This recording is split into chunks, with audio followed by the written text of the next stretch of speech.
Hi everyone, good afternoon. Welcome to మా ఊరి మాటలు తెలుగు. ఈరోజు అయితే నేను పెసరపప్పు టమాటా అయితే వండుతున్నాను ఫ్రెండ్స్. నా ప్రాసెస్లో ఎలా వండుతా అనేది అయితే ఒకసారి చూడండి ఫ్రెండ్స్. చాలా బాగుంటుంది ఇలా కూడా. ఆయిల్ అయితే మనకు వేడెక్కిపోయింది ఫ్రెండ్స్. ఇంకా పప్పు దినుసులు అయితే వేసుకుందాం. జీలకర్ర, మెంతులు, పప్పు అయితే కొంచెం పప్పు అయితే వేసుకున్నాను. పప్పు బాగుంటాయి. కొంచెం ఆవాలు వేస్తున్నాను. ఇవైతే బ్రౌన్ కలర్లో వచ్చేంత వరకు వేగించుకోవాలి. కొంచెం ఎల్లిపాయలు అయితే వేసుకుంటున్నాను ఫ్రెండ్స్. ఎల్లిపాయలు పప్పులో తప్పకుండా వేసుకోవాలి. ఎల్లిపాయలు వేసుకోవడం వల్ల పప్పు అనేది చాలా బాగుంటుంది టేస్ట్. ఎల్లిపాయలతోనే పప్పు ఇంకా సరే మూత అయితే తీసి చూసుకుందాం. ఇంకా మనకు ఎల్లిపాయలు అయితే మగ్గిపోయాయి కదా ఫ్రెండ్స్. అయితే ఆనియన్స్, పచ్చిమిర్చి అయితే వేసుకుందాం. ఇంకా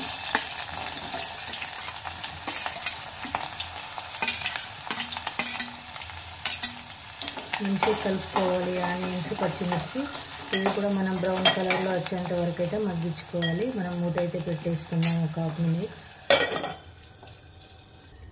మనం మూత అయితే తీసి చూసుకుందాం ఫ్రెండ్స్. ఇంకా కొంచెం కరివేపాకు అయితే వేసుకుందాము. పప్పు చారులలో ఎల్లిపాయ, కరివేపాకు కంపల్సరీ, చాలా బాగుంటుంది కరివేపాకు వేసుకుంటేనే. ఇంకా మనకు ఆనియన్స్ అయితే మగ్గలేదు ఫ్రెండ్స్. ఇంకొక హాఫ్ మినిట్ అయితే మూత అయితే పెట్టేసుకుందాం. ఇంకా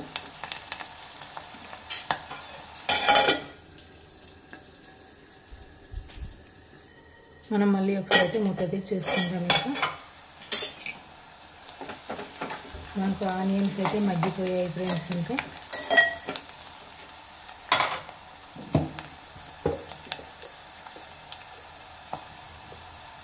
ఒక టీ స్పూన్ పసుపు అయితే వేసుకుంటున్నాను.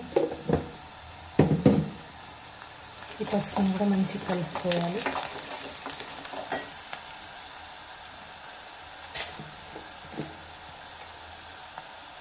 కొంచెం అయితే అల్లం వెల్లుల్లి పేస్ట్ వేసుకుంటున్నాను. ఈ అల్లం వెల్లుల్లి పేస్ట్ కూడా మొత్తం ఇలా బ్రౌన్ కలర్లో వచ్చేంత వరకు అయితే మగ్గించుకోవాలి. మంచిగా కలుపుకున్నాం కదా. ఇప్పుడు ఒక హాఫ్ మినిట్ అయితే మూత పెట్టేసుకుందాం. మళ్ళీ ఒకసారి అయితే మూత తీసేసుకుందాం. మనకు అల్లం, వెల్లిపాయ, ఆనియన్స్ అన్నీ మంచిగా మగ్గిపోయాయి. ఇప్పుడైతే వాష్ చేసి పెట్టుకున్న పెసరపప్పు అయితే వేసుకుందాం. ఇంకా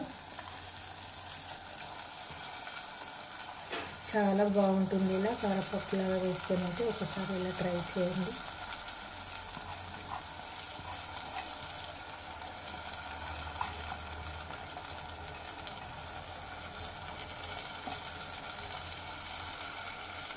మనం షాప్లో పప్పు కదా ఫ్రెండ్స్, మంచిగా వాష్ చేసుకోవాలి ఒక 2-3 టైమ్స్. ఎందుకంటే పౌడర్ అయితే స్మెల్ అనేది అయితే వస్తుంది. ఇది మంచిగా కలుపుకొని అయితే ఒక హాఫ్ మినిట్ మళ్ళీ అయితే మనం మూత పెట్టేసుకున్నాం. ఇంకా ఈ పప్పు మనం ఊర్లో పప్పు అయితే పెసాల్లో వేసుకొని విసురుకుంటాం కాబట్టి టేస్ట్ ఉంటుంది. ఇది షాప్లో కాబట్టి కొంచెం మనకు పచ్చి వస్తుంది అన్నమాట. అందుకోసం అయితే మనం మంచిగా వేపుకోవాలి ఆయిల్లో పప్పుని. మనమైతే ఒకసారి మూత తీసి చూసుకుందాం. ఇంకా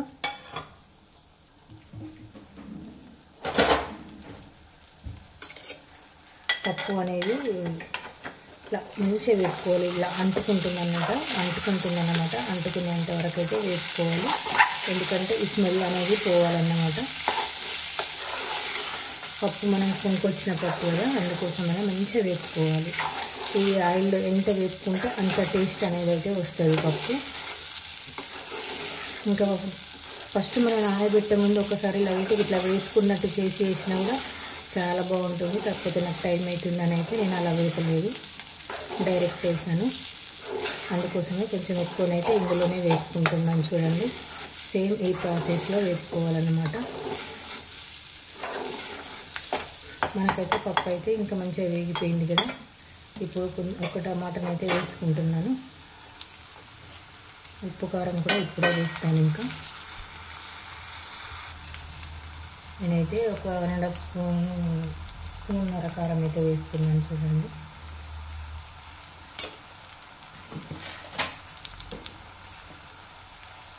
సాల్ట్ కూడా ఇప్పుడే వేసుకుంటున్నాను. మనం ఎప్పుడైనా టమాటా వేసిన తర్వాత ఉప్పు, కారం వేస్తే మంచిగా టమాటా అనేది మంచిగా ఉడికిపోద్ది అనమాట.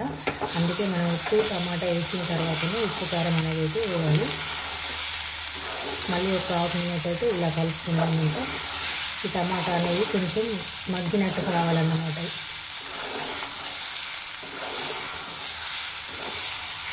ఇలా మగ్గించుకోవాలి.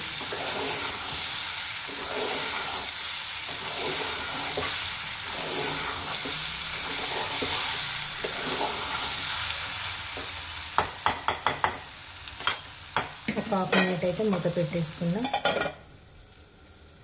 హాఫ్ మినిట్ అయిపోయింది కదా, మూత అయితే తీసి చూసుకుందాం. ఒక్కసారి అయితే కలుపుకుందాం. పప్పు ఇలా అంటుకుంటుంది కదా, ఇంకా మనమైతే కొన్ని వాటర్ అయితే వేసుకుందాము.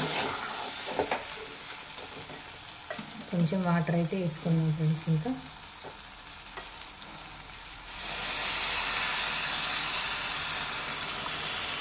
వాటర్ అయితే బాగా వేసుకోవద్దు అనమాట, లేకుంటే మెత్తగా అయిపోతుంది, మంచిగా ఉడుకుతుంది. మనకి ఇట్లా వక్కలు వక్కలు కావాలని అనుకుంటున్నాం కాబట్టి వాటర్ కొంచెం వేసుకుంటేనైతే సరిపోతుంది.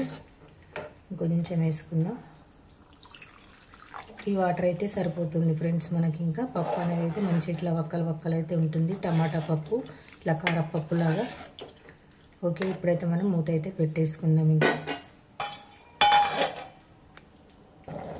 సరే, మూత అయితే తీసి చూసుకుందాం. మన పప్పు అయితే ఉడకడం స్టార్ట్ అయిపోయింది ఫ్రెండ్స్. ఇలా ఉడికించుకోవాలి. ఇప్పుడైతే మూత అయితే పెట్టేసుకుందాం. ఇంకొక 1 మినిట్ తర్వాత చూద్దాం. మళ్ళీ మనకు 1 మినిట్ అయితే అయింది కదా, మూత తీసి అయితే చూసుకుందాం. ఇంకా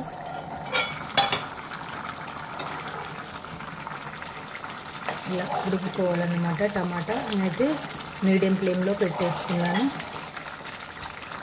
కారపప్పులాగా ఈ పప్పు అయితే చాలా బాగుంటుంది ఫ్రెండ్స్. ఒక్కసారి అయితే ట్రై చేయండి. మూత అయితే పెట్టేసుకుందాం. మళ్ళీ ఒక్కసారి అయితే మూత తీసేసుకుందాం ఫ్రెండ్స్. పప్పు అనేది అయితే ఇంకా ఆల్మోస్ట్ 80% అయితే అయిపోయింది. కొంచెం ధనియాల పౌడర్ అయితే వేసుకున్నాం ఫ్రెండ్స్. మనం కొంచెం ధనియాల పౌడరు, దీన్ని అయితే మంచిగా కలుపుకుందాం మనం. ఇంట్లోనైతే టయానికి కొత్తిమీర లేదు ఫ్రెండ్స్. మామూలుగానైతే ఇప్పుడు ఎమర్జెన్సీగా నేను ఇదే చేసేస్తున్నాను. ఇంకా ధనియాల పౌడర్ అయితే వేసాను, కొత్తిమీర అనేది అయితే లేదు. మనకి ఇంకొక 1 మినిట్ అయితే ఇలానే మూత పెట్టి వదిలేద్దాం ఫ్రెండ్స్. ఇంకా ఫ్రెండ్స్ మనం మూత అయితే తీసి చూసుకుందాం. ఇంకా పప్పు అయితే ఉడికిపోయింది ఫ్రెండ్స్ మనకి. ఇంకా ఇలా అంటుకుంటుంది పప్పు అయితే మనకు ఆల్మోస్ట్ అయిపోయినట్టే.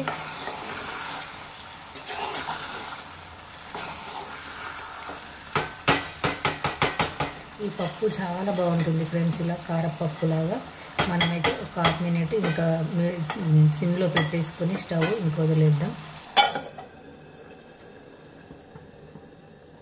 మనమైతే మూత తీసి చూసుకుందాం ఫ్రెండ్స్. ఇంకా పప్పు అనేది అయితే ఇంకా అయిపోయింది ఫ్రెండ్స్. ఇంకా చాలా అంటే చాలా బాగుంటుంది ఫ్రెండ్స్. మీరైతే ఒక్కసారి ఇలా ట్రై చేయండి, సూపర్గా ఉంటుంది. ఇంకా ఆకలి అయితే వేస్తుంది ఫ్రెండ్స్. ఇంకా నేనైతే ఇంకా రైస్ అయితే పెట్టేసుకున్నాను. ఇంకా చూడండి, రైస్ అయితే పెట్టేసుకున్నాను. నిమ్మకాయ పచ్చడి ఈ పప్పులోకి అయితే చాలా అంటే చాలా బాగుంటుంది ఫ్రెండ్స్. ఇంకా పప్పు అయితే ఇంకా నేనైతే వేసేసుకుంటున్నాను. ఇంకా చాలా అంటే చాలా బాగుంటుంది ఫ్రెండ్స్. ఒక్కసారి అయితే ఇలా ట్రై చేయండి. ఇంకా నా లంచ్ నేనైతే ఇంకా చాలా ఆకలిగా వేస్తుంది ఫ్రెండ్స్. నేనైతే ఇంకా లంచ్ చేస్తాను. నిమ్మకాయ పచ్చడి, పప్పు, వేడి రైసు చాలా అంటే చాలా బాగుంటుంది ఫ్రెండ్స్. ఈ పప్పు కనుక మీకు నచ్చినట్టయితే కనుక కామెంట్ బాక్స్లో అయితే కామెంట్ పెట్టండి ఫ్రెండ్స్. తప్పకుండా కొత్తగా నా ఛానల్ చూసేవారైతే ఛానల్ని సబ్స్క్రైబ్ చేసుకోండి ఫ్రెండ్స్. ఫుల్ వాచ్ చేయండి ఫ్రెండ్స్. వీడియోని ఒక లైక్ ఇచ్చి ఒక కామెంట్ చేయండి ఫ్రెండ్స్. ఓకే మరి బాయ్. ఇంకా చాలా ఆకలి అయితే వేసేస్తుంది ఫ్రెండ్స్. ఇంకా లంచ్ అయితే చేసేస్తాను. బాయ్ మరి.